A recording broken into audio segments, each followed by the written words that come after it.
कोल्हापूर शहर आणि जिल्ह्यातील काही महत्त्वाच्या बातम्या आता आपण थोडक्यात पाहणार आहोत। त्यासाठी पाहूया संक्षिप्त बातम्या अर्थात फास्ट न्यूज। बेंगलोरमध्ये नुकताच नॅशनल आर्किटेक्ट अँड डिझायनर पुरस्कार प्रदान सोहळा झाला। त्यामध्ये कोल्हापूरच्या नेहा शिंदे यांना बेस्ट इंटिरियर डिझायनरचा पुरस्कार देण्यात आलाय।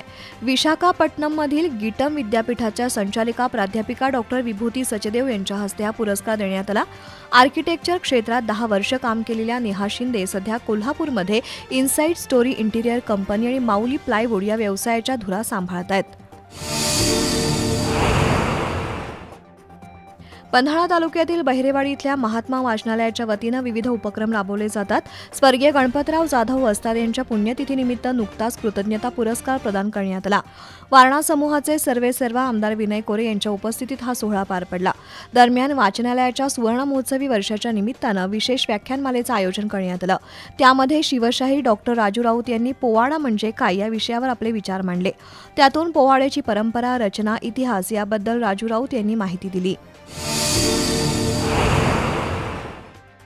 कोल्हापुरातील उपज कला मंचच्या वतीनं रविवारी सायंकाळी तबला सहवादनाचा अमीर बानी हा कार्यक्रम सादर झाला।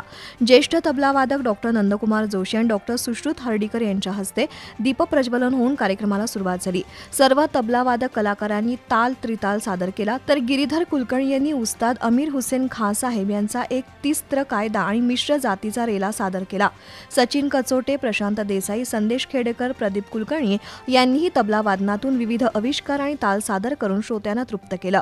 अखेरच्या भागात खां साहेबांच्या 40 बंदिशींचं सादरीकरण झालं। प्रत्येक रचनेच्या सादरीकरणाला रसिकांनी मोठा प्रतिसाद दिला।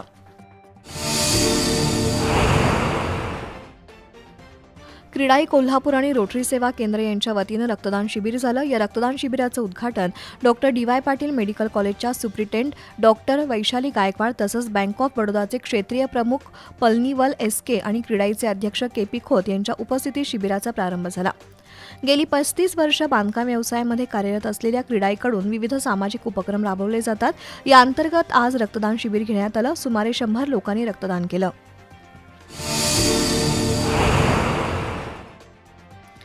कोल्हापूर जिल्ह्यातील सर्व आंबेडकरवादी पक्ष संघटना एकत्र येऊन दरवर्षी डॉक्टर बाबासाहेब आंबेडकरांची जयंती उत्साहात साजरी करतात। यंदाही महात्मा फुले आणि डॉक्टर बाबासाहेब आंबेडकर यांची जयंती विविध प्रबोधनात्मक उपक्रमांनी साजरी करण्याचा निर्धार करण्यात आलाय। त्यासाठी मध्यवर्ती जयंती महोत्सव समितीची बैठक घेण्यात आली। त्यामध्ये समितीच्या अध्यक्षपदी प्रेमानंद मौर्य तर सरचिटणीसपदी वैभव प्रधान यांची निवड झाली आहे, तर नामदेव कोथळीकर आणि रोहन वाघमारे यांची उपाध्यक्ष म्हणून निवड झाली आहे। यावेळी उत्तम कांबळे, डी.जी. भास्कर, सदानंद दिघे, मंगलराव माळगे, बाळासाहेब भोसले, सुभाष देसाई, बाजीराव नाईक, आर.एस. कांबळे, बाळासाहेब वाशीकर यांच्यासह कार्यकर्ते उपस्थित होते।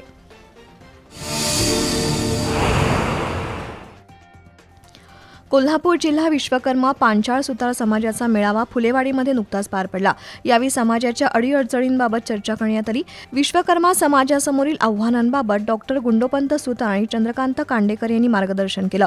समाजातर्फे बनवलेल्या विश्वकर्मा परिचय मेळाव्याच्या पुस्तिकेचं अनावरण करण्यात आलं। यावेळी नंदकुमार सुतार, अनिल सुतार, राजेंद्र सुतार, प्रकाश सुतार, योगेश सुतार, वसंत सुतार, दीनानाथ सुतार यांच्यासह सुतार बांधव उपस्थित होते।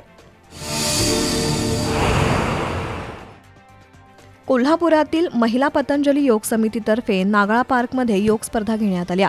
योग, नृत्य, योगासन आणि पारंपरिक वेशभूषा अशा 3 विभागांमध्ये झालेल्या स्पर्धेमध्ये 95 महिलांनी सहभाग घेतला होता।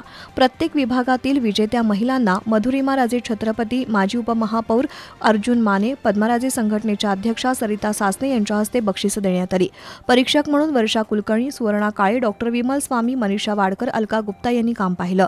यावेळी पतंजली महिला योग समिती प्रमुख संयोजक छाया पाटील, अस्मिता सावंत, स्नेहल पाटील, गीतांजली ठोमके, पूजा बारटक्के यांच्यासह योग साधक उपस्थित होते।